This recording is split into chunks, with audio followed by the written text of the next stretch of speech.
Hi everyone, I hope you're all doing great. This is another video about the maiden flight of the Airbus A350, which I was planning to upload immediately after the maiden flight video, but I got so busy, and that's why last weekend I uploaded just the raw footage of the full onboard flight without me commenting or saying anything about it. And I also want to take the chance to tell you guys thank you so much for these amazing creative and supportive comments on the maiden flight video. It means a lot to me, guys. Thank you so much. So the maiden flight video was, I would say, missing some comments or me talking about what happened and stuff like that, or sharing my thoughts, because I was obviously overwhelmed, and I was really focused on the airplane itself, so I did not say so much about it. I just flew it and we went back home. So I thought I'll sit down and watch the maiden flight video with you guys and share my thoughts and explain some things, and also answer some of your burning questions, like landing and the landing gear, and also the bank angle, which everyone is freaking out about, and some other stuff. But first, a short message from my sponsor, PCBWay. PCBWay is a full-feature custom PCB prototype service with 24 hours express fabrication. For their 6th anniversary, they are now offering larger coupons and gifts. There will be also giveaways and a video competition for you guys to participate. PCBWay will then pick the top 3 videos with the most likes and arrange gifts for the winners. Go to PCBWay.com to learn more. Alright, before I start the video, I would like to give a huge shout out to my good friend Ralph. This guy is so amazing, and he's a very talented pilot and a builder. He's actually the one who designed the wings for the A350. He cuts everything on his CNC machine, and he helped me during the day checking the CG and stuff at the airplane. He was just next to me standing while flying, and he gave me some confidence while flying, so huge shout out. He's an amazing guy. Alright, so here's the first takeoff, and honestly I was a little bit nervous, but I had so much confidence, and I was like, okay, this is now better than the 777 and my other airplanes, because now obviously I have a little bit more experience, so I'm not super shaky as usual. I was calm and I was focused, and that was so important. And then I was amazed by the power. I mean, it's an asphalt runway, and the airplane took off in a very short distance. Takeoff was amazing, and then as usual the landing gear got stuck. Someone wrote that my landing gear is cursed, and I have no idea why this happened, but I like on the ground the gear works perfectly, but in the air it gets stuck. And I'm sure it's not the air resistance that's stopping it from closing. There is the wheels are hitting something, and I think when the wings are flexing, I had only 2 or 3 millimeters distance between. There's a small piece of carbon fiber that goes inside the fuselage, so the one wheel was hitting it somehow with this wing flex a little bit. And so I came back here, and with some sanding, hopefully now the issue is fixed and the gear won't get stuck again. I trimmed the airplane, and just 2-3 seconds trim with this auto trim on GT Systems. Amazing radios, guys, so good, super high quality, and the technology is awesome. So many options we have, and so I made this auto trim very easy, and you don't take your hands off the stick. So good. But the thing is, what I did, I think it's not wrong, but it would have been better if I trimmed the airplane with the gyro off. I took off with the gyro on all the time, and I will show you at the end of this video. The third flight I flew three times. The third flight with the GoPro on the tail, the airplane was not stable, either the CG, but it was unstable when I turned the gyro off. So there will be another flight soon where I will fly without the gyro and trim the airplane without the gyro, then turn the gyro on. The CG was good, but I have feelings that it's a little bit tail heavy. I don't know why I have these feelings. It feels like it's tail heavy. The CG could be more to the nose. We will do some testing with that. We go high and just dive without any inputs on the sticks, and then we can see if it's tail or nose heavy. And then comes my landing. I'm not ashamed of it. This was the first flight, so I did very good. I did so good, and I'm so proud of that. Everyone was shouting in the comment section that I should have aborted the landing and I should have went around and tried again. But I thought of the same, but I wasn't sure about the batteries, if I have enough energy or enough power to do another turn and land.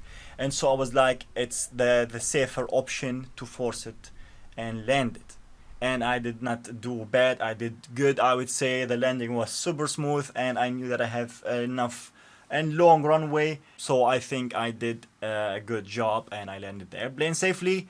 And then after that we checked the batteries, and then we found out that I still have 60% left, which is amazing because I barely touched the full throttle only on the takeoff, and then just 50-60% all the time. It was amazing because we have so much power, so the airplane, I don't have to keep the throttle up all the time.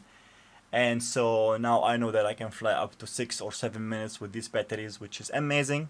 And then I went for the second flight, and I made some adjustment. The flaps were not 100% balanced, so I had to bring the left flap around 2% less so they match, so the airplane won't roll on me. Because when I came for the first landing, you can see it in the onboard footage, the plane went right, it was rolling right because of the flaps.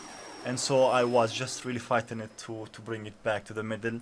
And so I adjusted that, and I also added around 3% down elevator with the flaps, which was a very good thing.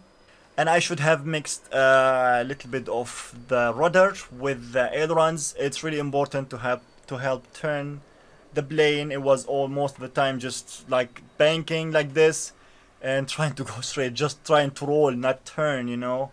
And it requires so much elevator input while turning, and I was, you know, so much. But if I have a little bit rudder with it, it would be much better, and they will be on the next flight. The second flight was super smooth, and the airplane flew so stable after these little bit adjustments. Keep in mind that this is the first time I was flying on that airfield, so I still don't know, you know, the distance and then the stuff, so where to turn and how far is the airplane. It was a little bit, I have to get used to the runway. And so that's why the bank angle was a little bit too much. I know it's dangerous. Yes, it's dangerous at the wrong speed. If I'm flying too slow and go around 80 degrees, yes, it will stall and it will crash. This is what exactly happened with my Dreamliner. I was flying too slow, I was too relaxed, I was too stupid, honestly, and I turned, the airplane fell. And hopefully here with the A350, this will never happen, because I'm keeping the speed even with 90 degrees bank angle with the right speed, and with enough elevator input there is always lift, and there is always, the airplane is flying stable and nicely. And don't worry about that. Hopefully I will never stall an airplane again, because I learned my lesson the hard way. And from the position where I was standing, I did not see it that much. You can only see it from the onboard camera that the airplane is really banking so much. But I had control and everything was perfect. I know I have to make wider turns. I know that this was the first or second flight of the airplane, so in the future I won't do that much. But that's a proof that the plane flew almost 90 degrees with no problem. I might fly it inverted someday just to prove that this is a model airplane that can go aerobatics with enough power. I can do loops and rolls. I might do that. Never know. I also saw some comments about the wings coming loose. I was like, huh, what are you talking about? It was just a shadow, you know. The wings are super secure and fine. If the airplane, if the wings are really moving that much, there will be no chance that the plane will have come back in one piece. The wings will just fall off. And second landing was amazing. I'm so proud of it. And next time I will try to flare as much as possible, touch with the main landing gear and keep the nose gear high to make it as scale as possible. But you know, this is my 11th flight flying big airliners like this, so I would say I am doing good. But I will keep flying and I will keep improving. And that was the third flight, which you didn't see on the main flight video. It was long enough, and this flight was garbage, honestly, because I mounted the GoPro on the tail and it was not even mounted good. It was just shaky. I could not even use the footage. I took off without a gyro, and takeoff was so nice. It was so amazing, but I did a small mistake where I reduced the throttle immediately after takeoff. The airplane started wobbling. It was about to stall. I gave it power again and turned on the gyro in an airplane immediately. Super stable. But that is not good because the plane has to fly stable without the gyro. So I'm thinking the GoPro making some drag at the tail doing this, or something with the CG.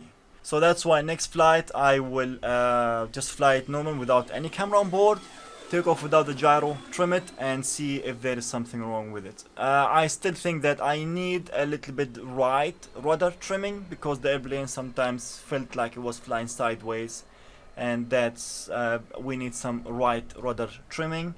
But the airplane flew so nicely, super stable, and it looks just gorgeous.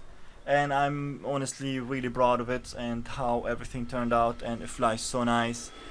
And of course I still have to fly it many times for me to, you know, get the best out of it, and keep adjusting, checking stuff on it to get it 100% stable. And hopefully soon I will also take it to the airfield and do many flights and hopefully get it to fly the best. Okay, I know that you want to see the third landing. Okay, it was garbage because I hit the high rates switch by mistake, and it was terrible. I was like, what's going on with the airplane? I was like, okay, something is broken in it because my high rates were crazy. Touch the stick, the ailerons go like this. I should just delete this or remove all these high rate stuff. It's too high rates, you know. You touch the aileron, it goes like this, and that's too much. And I came for a very nice smooth approach, and this what happened. I just wanted to correct the aileron, just correct a little bit, touch the stick, nothing happened. I just scratched the wingtip. It's an easy fix, but hey, I still consider that a good landing because the airplane is still in one piece with one scratch. And so after the third landing, we were talking about what was that, why the airplane was behaving so weirdly. We thought the GoPro was a bad idea. It was a bad idea, not so good. Even the footage was not worth it. So much, it's super shaky. I should use like smaller cameras. These GoPros are so heavy. And so yeah, we will keep adjusting and we will keep flying the airplane until I get it to fly the best. And I think this video is long enough. Alright, so stay tuned for more flights of the A350. She is hanging there. That's the A350. I even made some professional packaging for it. It deserves it, you know. And next project, hopefully the first part next week. I posted a picture of this. That's the Gulfstream. So excited for this one. Such a lovely airplane. Anyways, thank you for watching. Thank you so much for all the love and support and the comment section. I really appreciate that, guys. And I also appreciate your concern and you know, like giving me advices, and I appreciate all that. Thank you so much for that. And also huge thanks to my Patreons. Anyways, stay tuned for the build video of the Gulfstream. Hopefully maybe next week, I don't know, but soon. Thank you for watching and bye. I should look here, not on the screen.